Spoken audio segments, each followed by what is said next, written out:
Xin chào các bạn.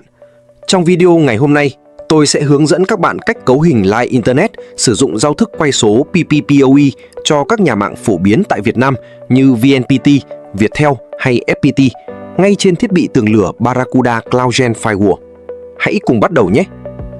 Môi trường lab hiện tại sẽ dùng một router giả lập tín hiệu PPPoE và máy tính quản trị Firewall. Bây giờ, chúng ta sẽ bắt đầu mở máy tính để thực hiện đăng nhập vào Firewall và cấu hình.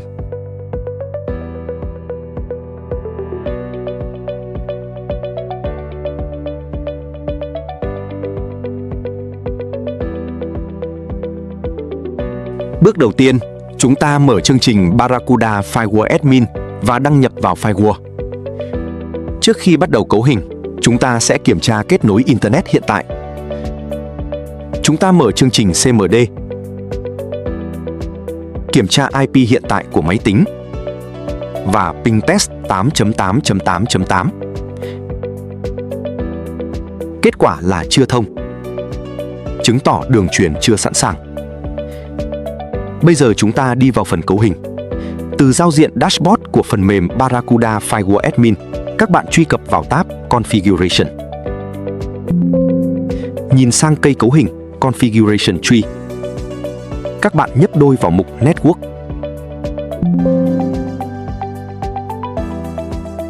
Để có thể bắt đầu chỉnh sửa, chúng ta nhấn nút Lock ở góc phía trên bên phải màn hình. Tiếp theo, tại menu cấu hình bên trái, các bạn chọn mục XDSL-DHCP. Ở khung XDSL Setup bên phải, tại dòng XDSL Enable, chúng ta chuyển trạng thái từ No sang Yes. Ngay tại mục XDSL Links bên dưới, các bạn nhấn nút dấu cộng màu xanh để khai báo một đường TPPoE mới. Tại cửa sổ pop-up, chúng ta tiến hành đặt tên để dễ quản lý, rồi nhấn OK. Bây giờ chúng ta tiếp tục bước cấu hình chi tiết cho đường truyền. Mục Provider Name, các bạn nhập tên nhà mạng để dễ quản lý. Tiếp tục xuống phần PPPoE Connection Details. Tại mục Ethernet Interface, các bạn hãy chọn đúng port vật lý trên firewall mà bạn đã cắm dây cáp mạng từ modem hoặc converter của nhà mạng vào. Ở đây ví dụ tôi chọn là port 2. Bây giờ chúng ta sẽ khai báo tài khoản xác thực do nhà mạng cấp ở mục Authentication.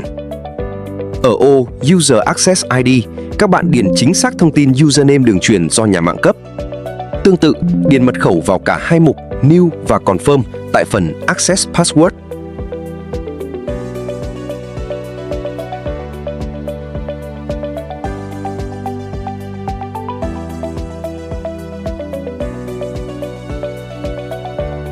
Có một lưu ý ở phần Routing, nếu bạn cấu hình cho hai đường truyền trở lên, các bạn bắt buộc đặt chỉ số metric của các đường truyền này khác nhau để tránh xung đột hệ thống.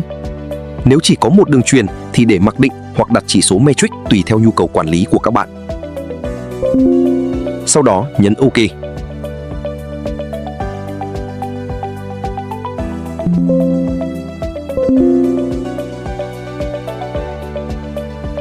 Để lưu lại các thiết lập vừa rồi, các bạn nhấn nút Send Changes. Lúc này, hệ thống sẽ hiển thị một hộp thoại thông báo yêu cầu chúng ta phải kích hoạt thêm cấu hình mạng ở phần Control Box. Các bạn nhấn OK để xác nhận. Sau đó, bạn nhấn tiếp vào Activation Pending, rồi nhấn Active.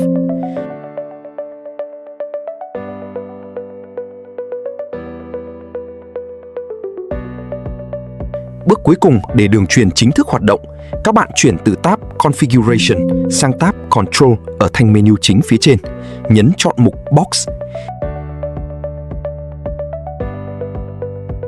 Và ở menu dọc bên trái, mở rộng phần Network, sau đó click vào dòng Active New Network Configuration. Hệ thống xác nhận một lần nữa, bạn nhấn chọn Active Now. Khi thiết bị hiển thị trạng thái Activation Succeed là cấu hình đã được áp dụng thành công, quá trình quay số PPPoE sẽ được thực hiện. Để kiểm tra, các bạn nhấn vào phần Network. Kết quả chúng ta thấy ở đây là việc quay PPPoE đã thành công. Firewall đã nhận được IP từ ISP cấp.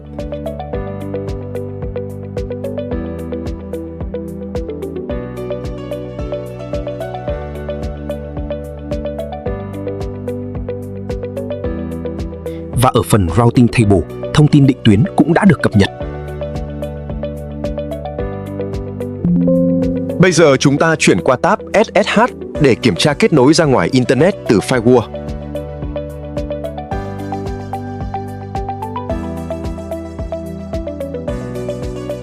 Như chúng ta đang thấy, ping kết nối ra Internet đã thành công. Chúng ta tiếp tục kiểm tra trên máy client trong mạng LAN.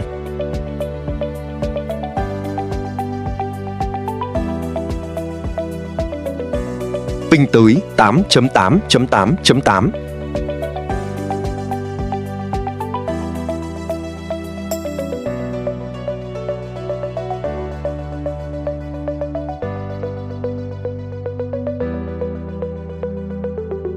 Và NS Lookup.